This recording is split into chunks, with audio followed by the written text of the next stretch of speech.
When Sarah Martinez called Jonathan Roumie a fake believer outside that Chicago church, she was ready to watch another religious hypocrite crumble under her questions, just like she'd done countless times before. Instead, what he said next shattered 20 years of carefully built walls around her heart, walls she'd built to protect herself from the kind of religious betrayal that had destroyed her family. What happened in the next 5 minutes would transform Sarah from a woman who'd made peace with her anger into someone desperately searching for the faith she thought she'd lost forever.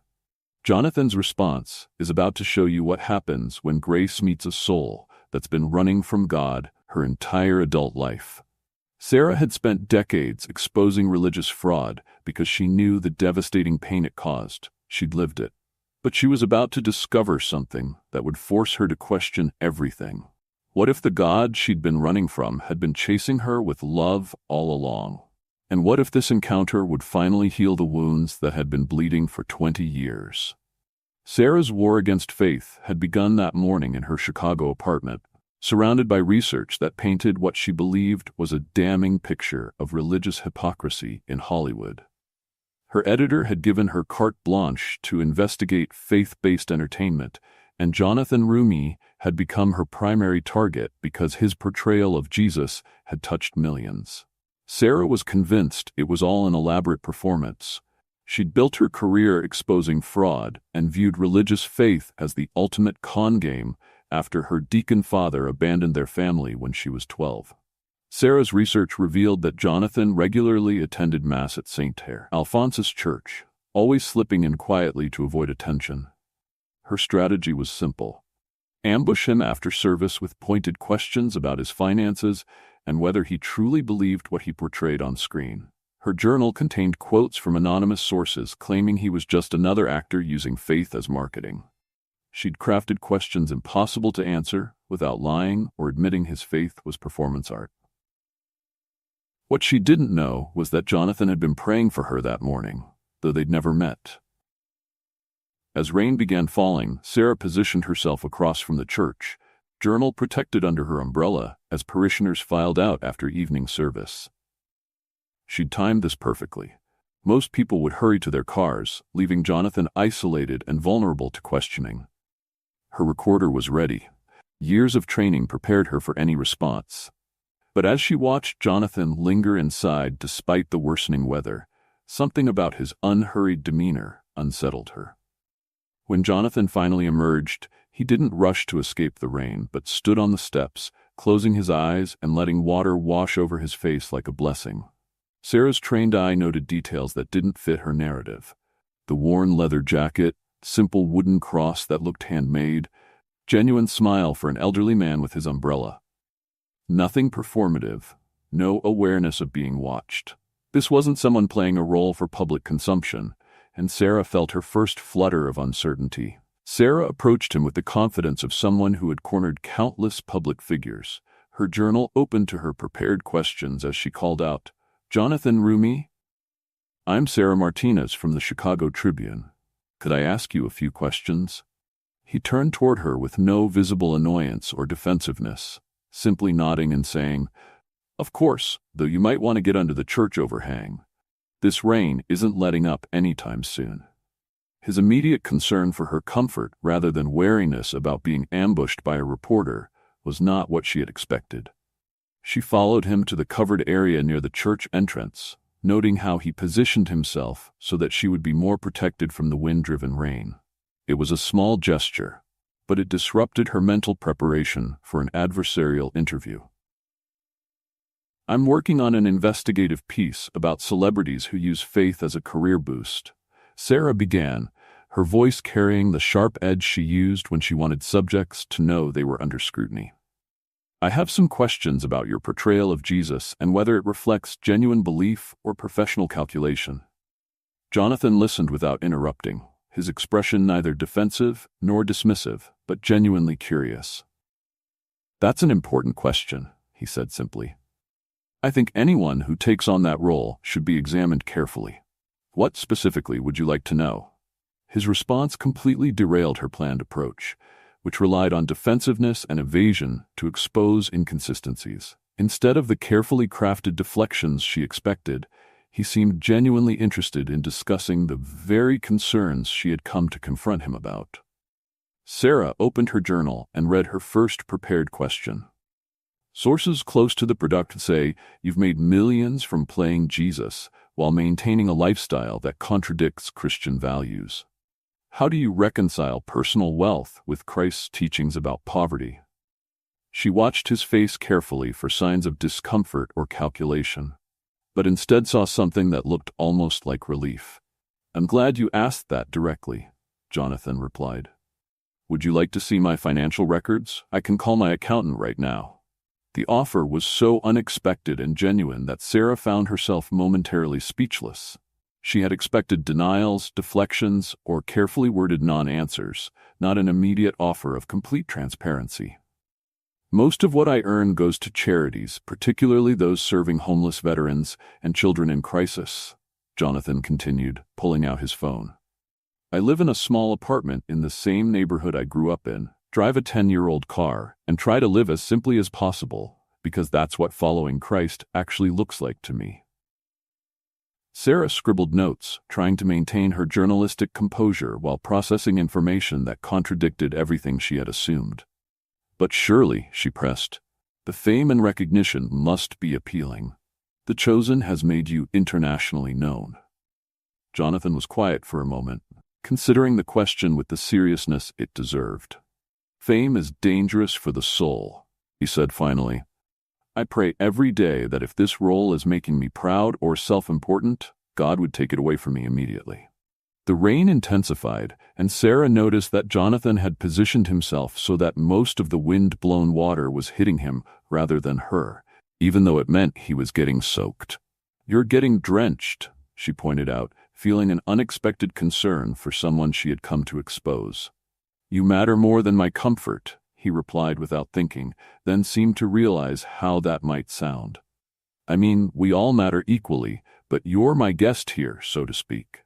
The natural, unthinking kindness of his response made Sarah's prepared questions feel increasingly hollow. She had built her career on catching people in moments of selfishness or calculation. But every instinct Jonathan displayed seemed to run counter to self-interest. Trying to regain her footing, Sarah launched into her second line of attack. "Critics say that actors playing religious figures are just exploiting people's faith for profit. Do you ever feel like you're taking advantage of believers' trust?" Jonathan nodded thoughtfully, as if he had wrestled with this question himself. "That's actually my greatest fear," he admitted. "Every day on set, I pray that I'm serving the story and the people who will watch it, not my own ego or career." He paused, looking out at the rain. The responsibility of representing Christ, even in a dramatic portrayal, is terrifying. If I'm doing it for the wrong reasons, I'd rather quit acting entirely. Sarah found herself writing down his answers verbatim, not for the exposé she had planned, but because his responses were unlike anything she had encountered in years of investigative journalism. "But how can audiences know that your faith is genuine and not just method acting?" she pressed. "They can't," Jonathan replied immediately. "And they shouldn't have to trust my faith. What matters is whether the stories we're telling point people toward truth, love, and hope. If someone meets Jesus through our show and then discovers I'm a fraud, they've still met Jesus." The logic was so selfless that Sarah felt her journalistic cynicism wavering. She had expected him to defend himself or promote his own authenticity, but instead he seemed genuinely unconcerned with his own reputation. "What about the financial success of the show?" Sarah asked, reading from her notes. "The Chosen has raised over $400 million. Doesn't that level of money corrupt the message?" Jonathan's face grew serious, and he was quiet for a long moment before answering. "That's a lot of money," he agreed. "And it scares me. Jesus overturned tables when people were making money off of faith." He looked directly at her. "If this project ever becomes about profit instead of service, I hope someone holds us accountable. I hope someone like you keeps asking these hard questions." The unexpected affirmation of her role as a journalist, combined with his obvious sincerity, made Sarah's next question catch in her throat. She had come here to tear down what she assumed was a facade, But every answer revealed layers of thoughtfulness and genuine struggle that she hadn't anticipated. "Do you ever doubt?" she asked, departing from her prepared script. "Every day," Jonathan answered without hesitation. "Faith without doubt isn't faith, it's just certainty. The struggle is where growth happens." He looked at her journal. "What about you? What brought you to investigate faith in Hollywood?" The personal question caught Sarah off guard, and she felt her professional detachment slipping. "I've seen too many people hurt by religious leaders who claim to represent God," she said, her voice tighter than she intended. "My father was a deacon who preached about Christian family values and then abandoned us when I was 12. The admission surprised her. She hadn't planned to share anything personal. Jonathan's expression softened with genuine compassion. "I'm sorry," he said simply. "That kind of betrayal, especially from someone who's supposed to represent God's love, leaves wounds that are hard to heal. That's why I do what I do," Sarah continued, feeling an unexpected need to explain herself. "I expose hypocrites so other people don't get hurt the way my family did." Jonathan nodded, understanding. "That's important work," he said. "Jesus was harder on religious hypocrites than on anyone else. He called them whitewashed tombs, beautiful on the outside, but full of death inside." The fact that he was agreeing with her rather than defending the religious establishment further disarmed her. "But how do people tell the difference between genuine faith and performance?" she asked. "You look at the fruit," Jonathan replied, referencing the biblical teaching. "Not the words, not the image, but what actually grows from someone's life over time. Does their influence make people more loving, more generous, more humble, or does it make them more judgmental, more fearful, more isolated?" He gestured toward her journal. "You're doing exactly what Jesus said to do, testing the spirits, examining the fruit. That's not cynicism, that's wisdom." Sarah realized that he was treating her investigation not as an attack but as a form of spiritual discernment, and the reframe was making her question her own motives. "But what if the fruit looks good, but the tree is rotten inside?" Sarah pressed, thinking of her father's public persona versus his private failures. "Then eventually, the rot shows," Jonathan said. "You can't fake genuine love indefinitely. People who are performing Christianity eventually get tired or stressed or caught off guard, and their true nature comes out." He was quiet for a moment. "The people who hurt you and your family, their actions revealed who they really were. That wasn't God failing. That was them failing to actually follow God." The distinction hit Sarah in a way she hadn't expected, and she found herself writing furiously to capture not just his words, but the concepts he was expressing. "So you're saying that hypocrisy in the church doesn't invalidate faith itself?" she asked. "I'm saying that hypocrisy proves why we need real faith," Jonathan replied. "If Christianity was just about being a good person, we wouldn't need grace, forgiveness, or transformation. The fact that we keep failing is exactly why we need what Jesus offers." The logic was turning her entire worldview inside out, and she could feel the foundations of her cynicism beginning to crack. The logic was turning her entire worldview inside out, and she could feel the foundations of her cynicism beginning to crack. If you're still watching this transformation unfold, if you've ever questioned whether authentic faith still exists in a world full of fakes, go ahead and like this video and comment the word hope below. Let's see how many of us are still searching for something genuine. Sarah realized that 30 minutes had passed, and she was no closer to the exposé she had planned. Instead, she found herself engaged in the most honest conversation about faith she had had since she was a child. "Can I ask you something personal?" she said, looking up from her journal. "Of course," Jonathan replied. "When you pray, do you actually believe someone is listening, or is it just psychological comfort?" The question had haunted her for years, representing the core of her struggle with faith. Jonathan considered the question seriously, not rushing to give a pat answer. "I've experienced God as real as I'm experiencing you right now," he said finally. "Not always in dramatic ways, but in answered prayers, in peace during impossible circumstances, in doors opening when I had no right to expect them to." He looked at the rain, which was beginning to lighten. "But I understand why that's hard to believe if you haven't experienced it yourself. Faith isn't something you can prove to someone else. It's something you have to discover personally. How? Sarah asked, the question escaping before she could stop herself. The vulnerability in her voice surprised them both. Start with honesty, Jonathan said gently. Tell God exactly what you think and feel, even if it's anger or doubt. He can handle it. He paused. And look for love in action. God shows up through people who serve others without expecting anything in return. You'll recognize it when you see it because it doesn't make sense from a purely human perspective. Sarah was writing less now and listening more, her journalist's instincts telling her that something significant was happening in this conversation. What if I've been wrong? She asked quietly. What if I've spent years fighting something that's actually good? Jonathan's voice was gentle when he replied, Then you start from where you are now. Grace doesn't require you to have been right all along, it just requires you to be willing to grow. The simplicity of the concept made Sarah's eyes unexpectedly fill with tears, and she blinked rapidly, trying to maintain her professional composure. I came here to expose you as a fraud, she admitted. I know, Jonathan said, his tone completely free of accusation. And you should. People who claim to represent God should be held to the highest standards. He smiled slightly. The fact that you care enough to investigate means you care about truth, and that makes you more Christian than a lot of people who claim the title. The observation stunned Sarah into silence. She had defined herself in opposition to Christianity for so long that the idea of her skepticism being a form of spiritual seeking had never occurred to her. I don't know what to do with that, she said honestly. You don't have to do anything with it right now, Jonathan replied. Just let it sit. Truth has a way of working itself out over time. They stood in comfortable silence for a moment, listening to the rain on the church roof above them. Sarah looked down at her journal, filled with questions designed to trap and expose, and felt a wave of shame about her intentions.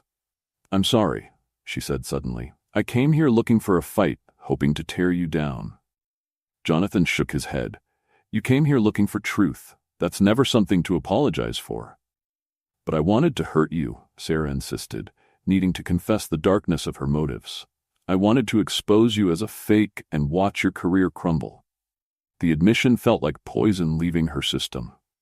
I understand, Jonathan said simply.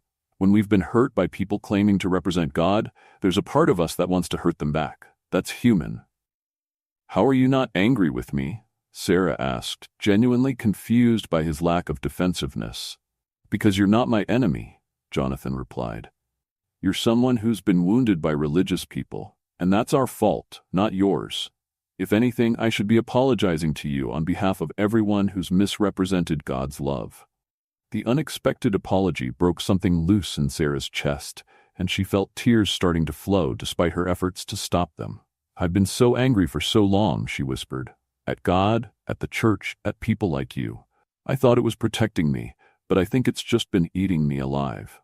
Jonathan reached out tentatively, as if asking permission, and when she nodded, he placed a gentle hand on her shoulder.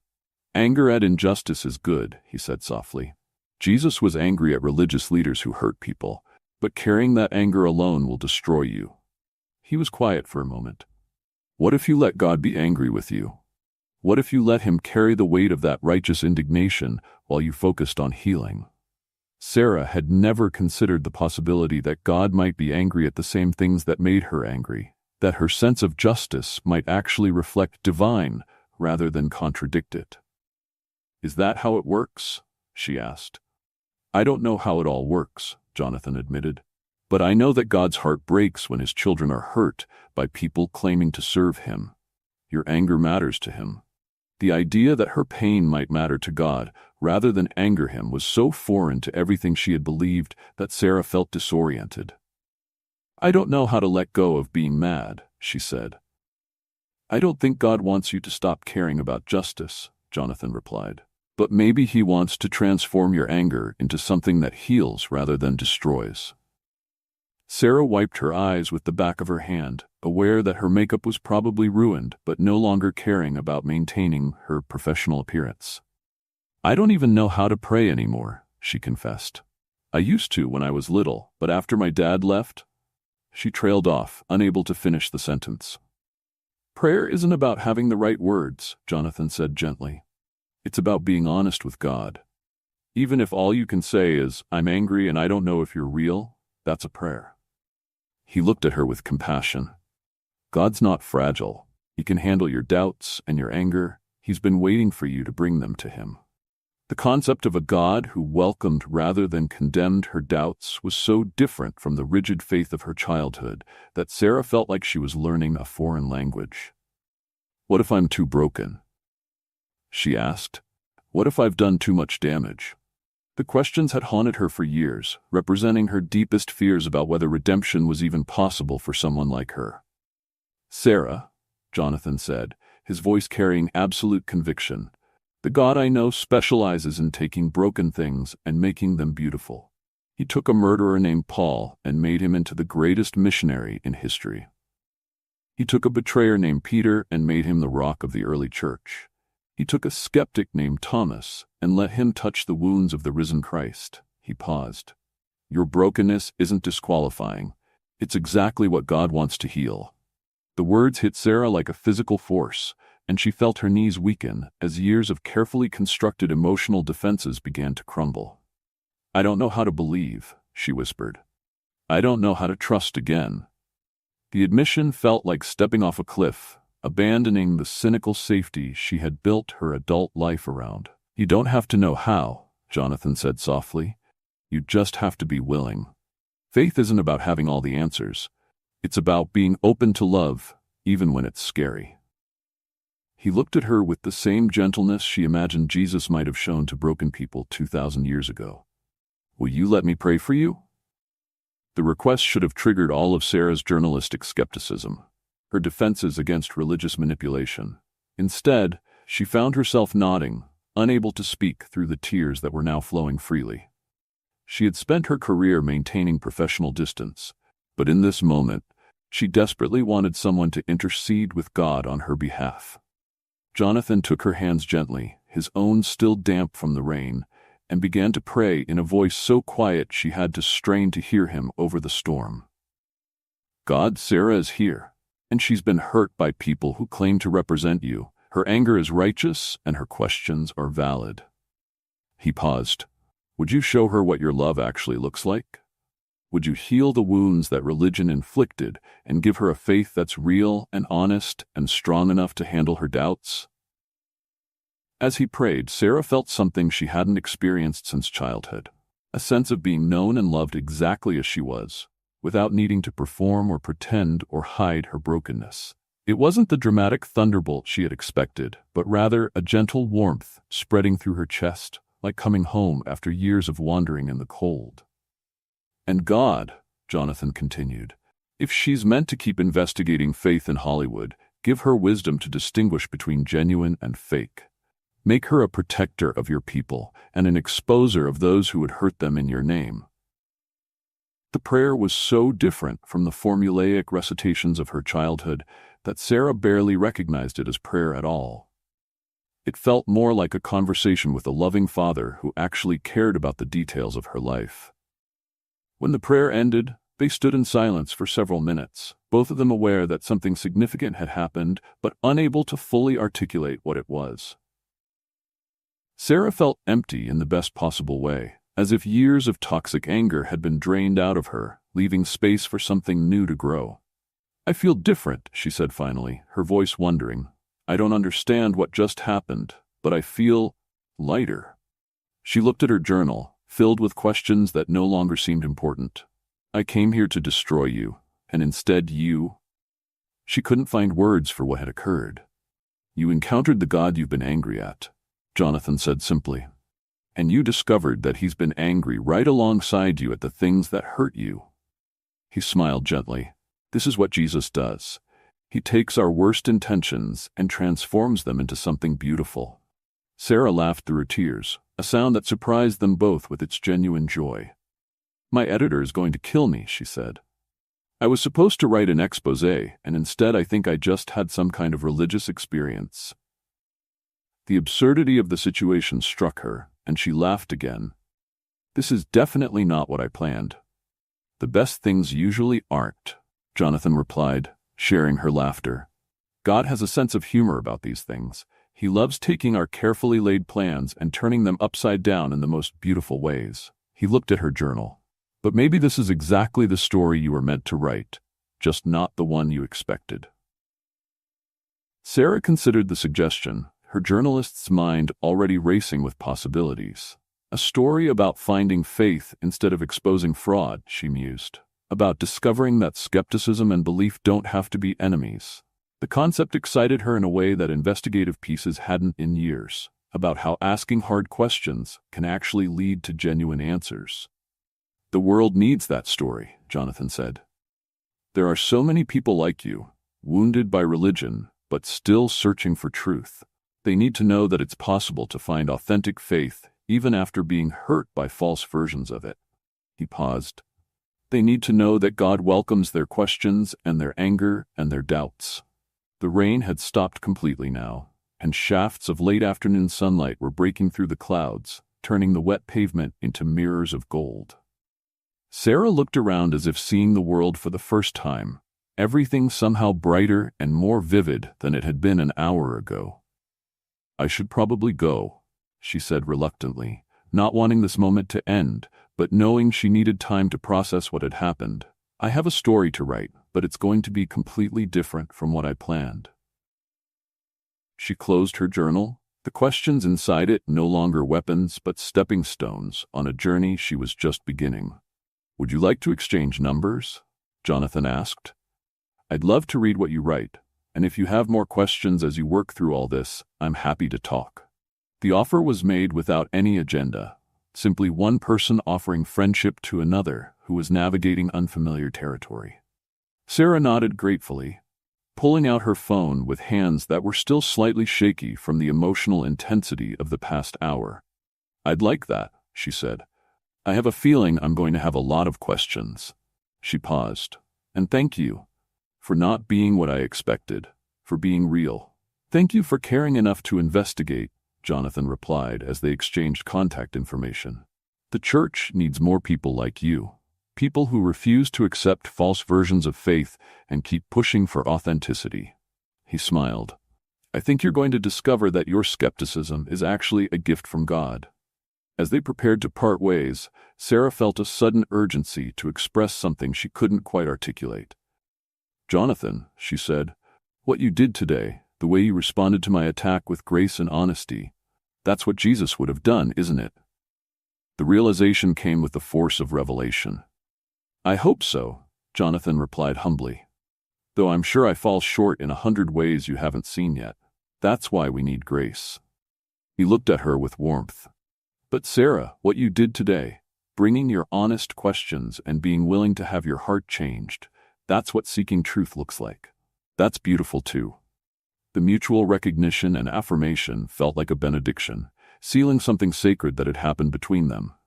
Sarah felt a peace she hadn't experienced since childhood, coupled with an excitement about the future that she had thought was lost forever. Will you pray for me? She asked impulsively. As I try to figure out what this all means? The request felt natural rather than awkward, as if asking for prayer was something she had always done rather than something she had rejected for 20 years. Every day? Jonathan promised without hesitation. And will you keep asking the hard questions? Will you keep holding us accountable? The reciprocal request reminded Sarah that their encounter was the beginning of a relationship rather than a one-time event. Every day, she echoed, smiling through tears that had become tears of joy rather than pain. As they shook hands goodbye, Sarah felt like she was greeting rather than parting from something, greeting a new understanding of faith, a new relationship with God, a new purpose for her work. Walking back to her car, Sarah's mind raced with the implications of what had happened. She had come to destroy a man's reputation, and instead had discovered that her own life could be rebuilt on a foundation she had thought was permanently destroyed. The story she would write would be personal in a way that terrified and excited her in equal measure. As she reached her car, Sarah turned back to look at the church where Jonathan was still standing, silhouetted against the late afternoon sun. He raised his hand in a gentle wave, and she realized that she was looking at a man who had just demonstrated the very faith she had spent years claiming didn't exist. Tomorrow, she would begin writing the most important story of her career. But tonight, she would simply sit with the wonder of having encountered grace when she least expected it. That evening, Sarah sat in her apartment surrounded by the same research materials that had seemed so damning that morning, but now they looked like props from a play she no longer wanted to perform. Her laptop screen glowed blank as she tried to begin the story that would change everything, not just for her readers, but for herself. The exposé she had planned was dead, but something far more powerful was being born in its place. She began typing with trembling fingers. "I went to destroy a man's faith today, and instead discovered my own." The words poured out of her like water from a broken dam, 20 years of suppressed longing and anger and hope flowing onto the page in a torrent of honesty she had never allowed herself before.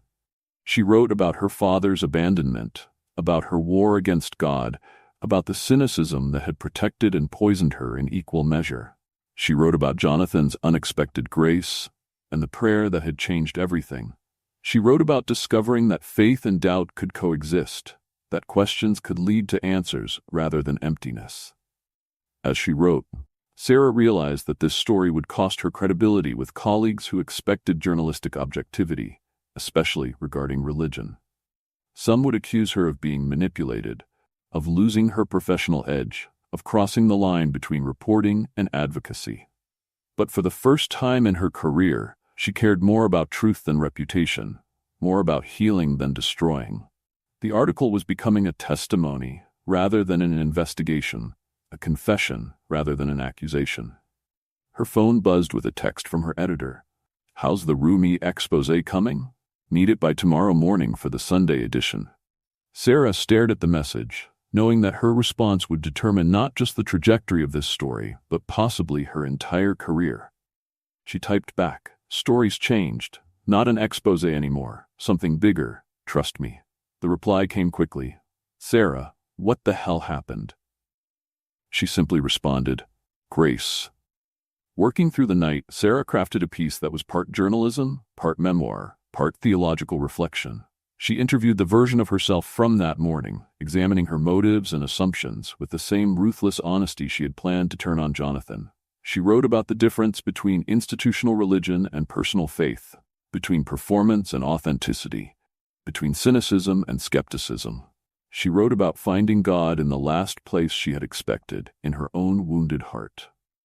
The article's climax came as Sarah described the moment when Jonathan had prayed for her, when years of carefully constructed walls had crumbled in seconds. "I felt God touch the places that religion had broken," she wrote. "I discovered that my anger at false faith was actually a form of worship, a cry for the real thing I had never stopped hoping might exist."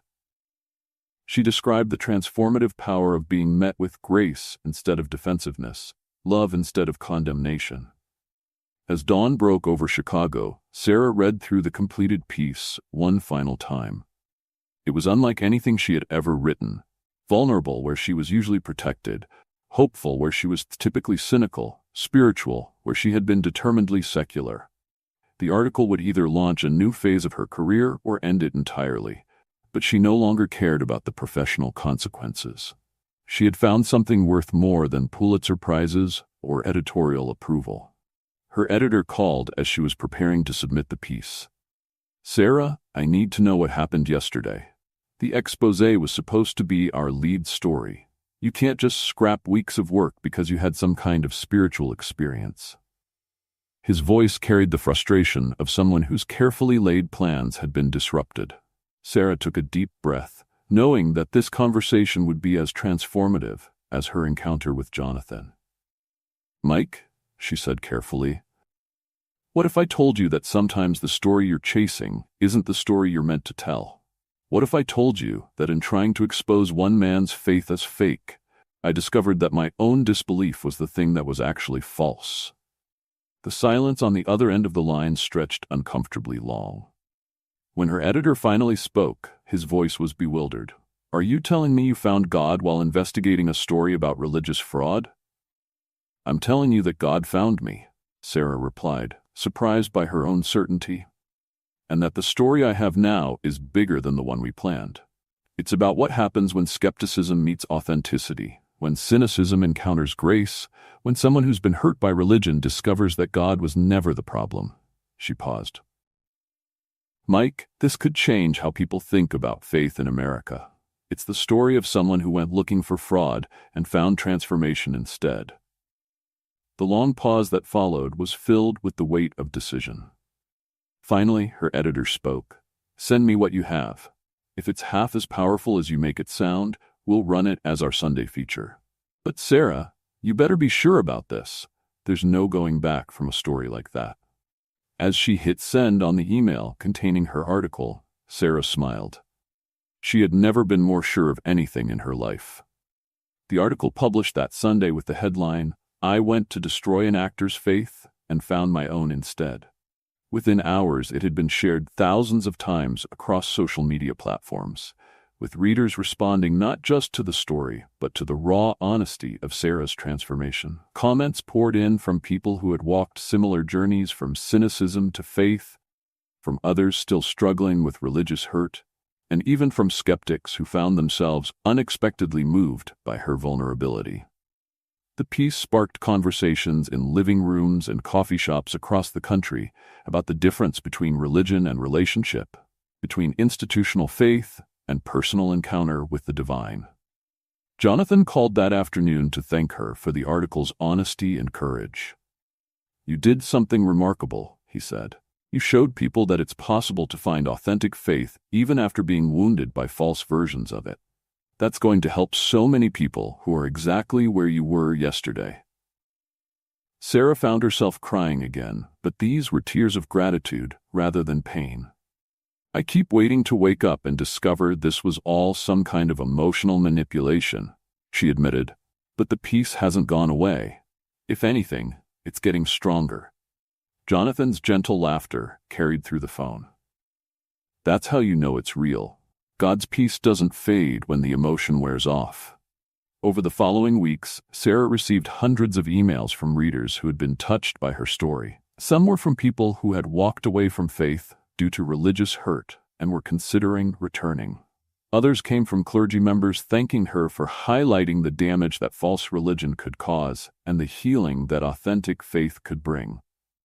A few were from skeptics who remained unconvinced, but appreciated her honest exploration of belief.